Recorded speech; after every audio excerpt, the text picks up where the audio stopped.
இப்போது 1.15 பார்க்கலாம். F n ஆரோ என்னன்னு கொடுத்துருக்காங்க. என்கிட்ட சார்பானது எஃப் ஆஃப் எக்ஸ் கண்டுபிடிக்க ஒரு ஃபார்முலா ஒன்று கொடுத்துருக்காங்க. எனக்கு வரையறுக்கப்பட்டது. இப்போது என்னன்னா நம்ம நியூமரிக்கல், அதாவது நம்பர்ஸில் இருக்க எல்லா நம்பருமே ஒன்றுலேருந்து இன்ஃபினிட்டியாக அது வாட்டுக்கு போயிட்டே இருக்கும்.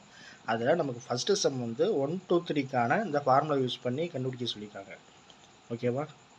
இந்த எஃப் ஆஃப் எக்ஸை கண்டுபிடிக்க சொல்லியிருக்காங்க. இதை நம்ம செய்வோம். எக்ஸாம்பிள் 1.15. இப்போது எஃப் ஆஃப் எக்ஸை ஃபஸ்ட் எழுதிடுவோம். எஃப் ஆஃப் எக்ஸ் கண்டுபிடிக்க ஃபார்முலா இது ரொம்ப ரொம்ப முக்கியமானது. ஓகேவா? இந்த ஃபார்முலா வச்சு செய்கிற மாதிரி கொடுக்குறது வந்து உங்களுக்கு அழகாக ஈஸியாக லட்டு சாப்பிட்ற மாதிரி சாப்பிட்டு போயிடலாம். அந்த மாதிரியான சம்ஸ் இதெல்லாம். இப்போ 1 2 3 வச்சு ஃபஸ்ட்டு கண்டுபிடிக்க சொல்லியிருக்காங்க. ஓகேவா?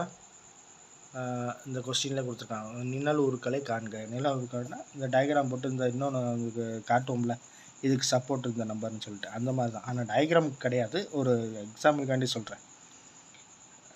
ரிலேஷன் காண்போம்ல அந்த மாதிரி. இப்போது F of 1 equal to 3 into எக்ஸுக்கு பதிலாக 1 போட்டுட்டு +2. ஓகேவா? 3 மல்டிபிளா 3 + 2 ஈக்குவல் டு 5. அப்போது எஃப் ஆஃப் 1 யூஸ் பண்ணும்போது 5 கிடைக்கும். அடுத்து அடுத்து என்ன 2 வச்சு பண்ண சொல்லியிருக்காங்களா?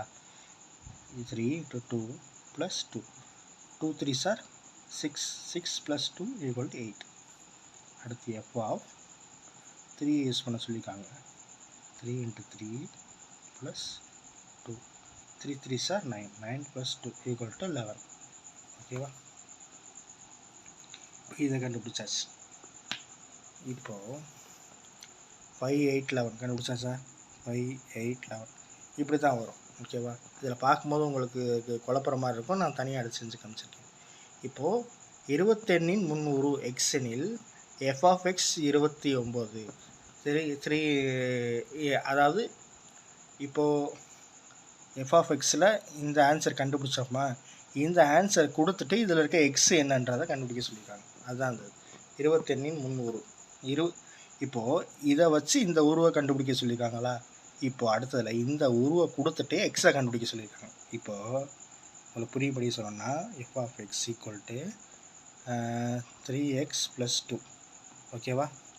இதில் சப்ஸ்டியூட் பண்ணி இந்த ஃபார்முலா யூஸ் பண்ணி கண்டுபிடிச்சோம், எக்ஸை யூஸ் பண்ணி. இப்போ என்ன கொடுத்துருக்காங்கன்னா இதில் இந்த நம்பரை கொடுத்துட்டாங்க. எஃப் ஆஃப் எக்ஸ் தான் இந்த 29. கொஸ்டின் பாருங்க, 29 53 முன்னுறுகளை காண்க அப்படின்னு இருக்காங்க. இந்த சைடு வர நம்பரை கொடுத்துட்டாங்க, இதுக்கு முன்னாடி இருக்க நம்பரை கேட்டுருக்காங்க. ஓகேவா? இதுதான் இந்த இடத்துல தான் 29 = 3x + 2. இப்போ நம்ம கண்டுபிடிப்போம். ஓகேவா? இப்போது அந்த இது இருக்கிறத எக்ஸ் இருக்கிற பக்கத்தை இந்த பக்கம் 3x-ஆகவே வச்சுக்கிட்டு இந்த பக்கம் 29ஓட +2 இருக்கிறத இந்த பக்கம் -2 கொண்டு வந்துடுவோம். இப்போது என்ன, இப்போ இது போச்சுன்னா 27, 29 2 போச்சுன்னா 27 = 3x. இப்போ எக்ஸை கண்டுபிடிக்கணும்னா எக்ஸ் = இப்போ இப்படி இருக்கிறத இப்படி எழுதிடுறேன். 3x = 27 இப்படி தானே இருக்குது. அப்போ எக்ஸை மட்டும் வச்சுக்கிட்டு 3 டிவிஷனில் கொண்டு போயிடும். 27/3. ஓகேவா? அப்போ இதை அடித்து கொடுங்க, என்ன வருது? 9 3s are 27. 1 3s 9 3s are 27. அப்போ எக்ஸ் = 9.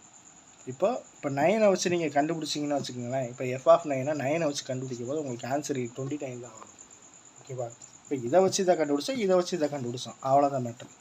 ஓகேவா? இந்த 29 மாதிரி அடுத்து 53 கொடுத்துருக்காங்க. இப்போது நீங்கள் அந்த ஃபார்முலா போது திருப்பவுமே எழுதிக்கிங்க, குழப்பமாக இருந்தால். 3x + 2. இப்போ இந்த இடத்துல என்ன கொடுத்துருக்காங்க? 53 = 3x + 2. இப்போது 53 - 2 = 3x. ஓகேவா? எக்ஸை மட்டும் வச்சுக்கிட்டு 53ல் மைனஸ் பண்ணால் 51 தானே, 51/3. இப்போ இதை அடித்து கொடுங்க, என்ன வருது? X equal to 70 X equal to 70 51/3 1 3 3 3 was 2 7 3 is 21 equal to 17 இப்போ x equal to 17 17 இந்த f of x ஃபார்முலாவில் சப்ஸ்டியூட் பண்ணிங்கன்னா இந்த 53 தான் ஆன்சர் வரும். ஓகேவா, புரிஞ்சா? அவ்வளோதான். இதை போட்டு அதை கண்டுபிடிக்கிறோம், அதை போட்டு இதை கண்டுபிடிக்கிறோம். அதுக்கு ஃபார்முலா கொஸ்டின்லேயே கொடுத்துட்றாங்க. அவ்வளோதான் மேட்ரு.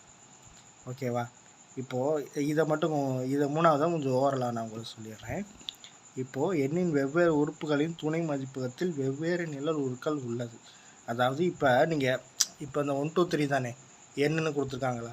இப்போ நீங்கள் ஒவ்வொன்றா நீங்கள் 4-5 நம்பர் நீங்கள் எந்த நம்பரை போட்டு செஞ்சுக்கிட்டு இருந்தீங்கனாலும் உங்களுக்கு ஒரு உருவு கிடச்சிக்கிட்டே இருக்கும். அப்போ அதை நீங்கள் ரிலேட் பண்ணிக்கிட்டே இருப்பீங்களா? அப்போ எஃப் ஆனது ஒன்றுக்கு சார்பாகும். அவ்வளோதான். இப்போ நீங்கள் 3 வரைக்கும் கண்டுபிடிச்சிருக்கோம், 11 வந்திருக்கு உங்களுக்கு. இப்போது 4 கண்டுபிடிச்சின்னா 14 வரும், 17 வரும். இப்போ அடுத்தடுத்து நீங்கள் கண்டுபிடிச்சிக்கிட்டே போகலாம். அதனால் புள்ளியாக வச்சுட்டாங்க. அவ்வளோதான். அதன் மேல் சார்பு இல்லை. தமிழில் இருக்காங்க. இங்கிலீஷ் விட இங்கிலீஷ் மாதிரி எழுதிக்கணும். அதாவது எஃப் உட்சார்பாகும். எனவே எஃப் ஆனது ஒன்றுக்கு ஒன்றான உட்சார்பு உள்ளாகும். எல்லா நம்பருக்குமே சார்பாகிடும். ஓகேவா? அடுத்து இந்த சம அடுத்த வீடியோவில் பார்ப்போம். பாய்.